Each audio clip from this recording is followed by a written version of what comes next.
大家好，我是 Somi。在《烟云十六声》这款游戏里，除了缺心法心得，大家平时最缺的东西是什么？不用猜，绝对是通宝。今天这支影片不只要带大家去捞一笔11万左右的不义之财，还要教大家如何赚取玉门关地图里的特殊资源五色琉璃彩。很多人不知道五色琉璃彩该怎么获得，其实它藏在特定的浮影风沙气候里，而且还得击杀金钩鸟才能有几率获得。更关键的是，拿到这些稀有材料后，还需要到地图上完全没有标示的神秘商店才能兑换心法心得等超值商品。最后，我也会顺便帮大家解析一下淘金客商店未来的内容跟动，让大家提早做好规划。既然今天有这么多东西要拿，我们第一站就先从大家最想看的不义之财开始。首先，大家先传送到骆驼驿，记得先把游戏时间调成早上。为什么选这里？因为这里部分的 NPC 身上有雾热的钱袋，一个袋子打开就是1万通宝。在骆驼驿这里，总共有9位 NPC 身上有这种钱袋。最棒的是，其中有2位到了晚上还会刷新一次，让我们再偷第2次。所以跑完这条路线，我们总共可以拿到11个，这11万通宝直接入袋。这效率绝对是目前全地图最高的，只不过可惜的是，这算是一次性收入，偷完就没了。这时候可能会有大侠担心，这样偷难道不会被官府抓吗？我们现在所在的河西玉门关设定上是在壁画或者说是幻境之中，简单来说，这里根本没有官府，更不会有捕快来抓你。所以在这张地图，我们就是处于一个尽情犯罪的状态，完全不用担心通气的问题。除了这11个钱袋，只要 NPC 身上有你看顺眼的东西，不管是材料还是道具，通通都能一并顺走。既然这里没人管，我直接带大家快速跑一遍这9位苦主的确切位置。我们从界碑这一侧开始，首先右边的椅子上 NPC 身上就有钱袋。我们直接用色心拿月把它偷走，在这边不用担心被发现，反正没有官府，大家可以放心动手。接着转向左边，这位叫孔周的 NPC 身上也有。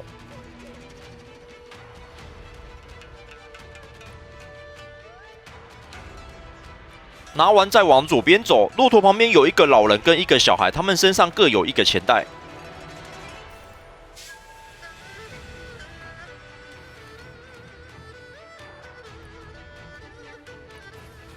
这里补充一个重要技巧，如果你的色心拿月失败太多次，成功率会大幅下降。这时候我们可以用另一种更干脆的方法，直接跟 NPC 索要，接着点选强行讨要。简单说就是直接用抢的，这招是100%成功的，所以 NPC 身上还有其他你想要的物品，也都能用这招一并带走。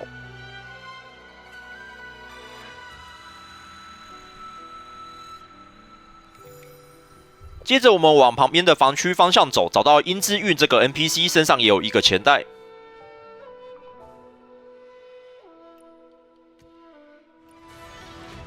接着往后方移动，这里安燕典跟冯仙娥2个人身上各有一个钱袋。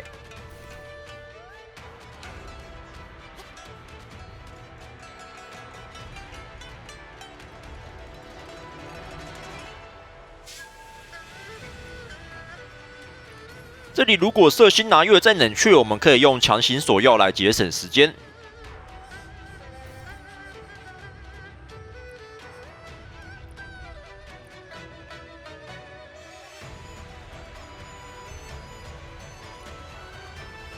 最后我们来到后面的这座塔楼，爬上去之后，上面还有2位 NPC 身上各有一个钱袋，记得要跟 NPC 离一点距离才能偷或者抢。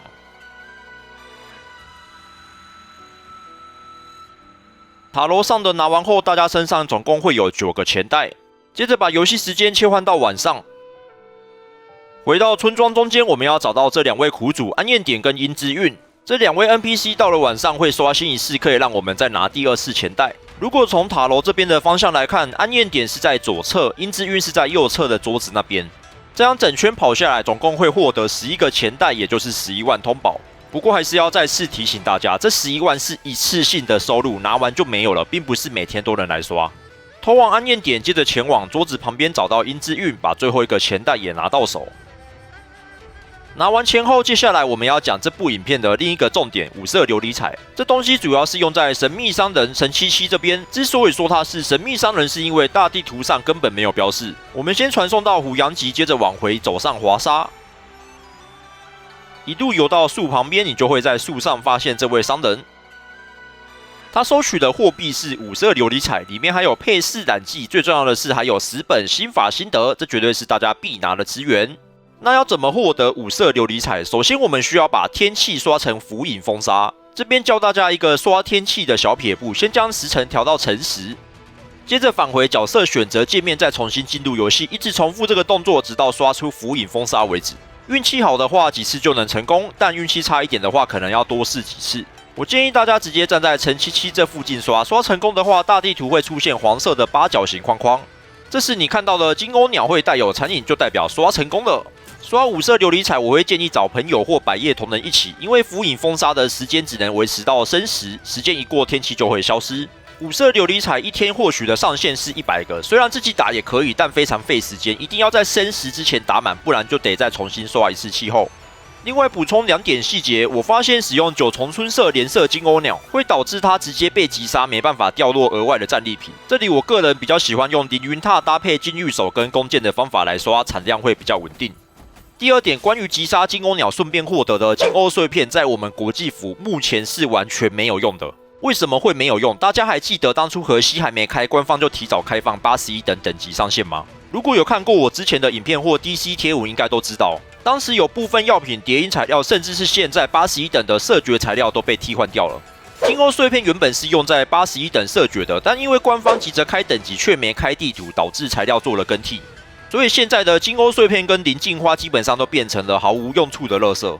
包括荷西原本专属的叠音材料斯文琥珀，在那段时期也被改成含铁，不确定未来会不会修正。以目前来说，这3样东西大家拿到就先放着吧，但暂时是毫无用处。这部分我是凭印象整理的，如果国际服目前还有其他用途我漏掉的话，欢迎各位大侠帮我留言补充一下。聊完了资源与材料，接下来我们来看这支影片的最后一个环节——淘金客商店。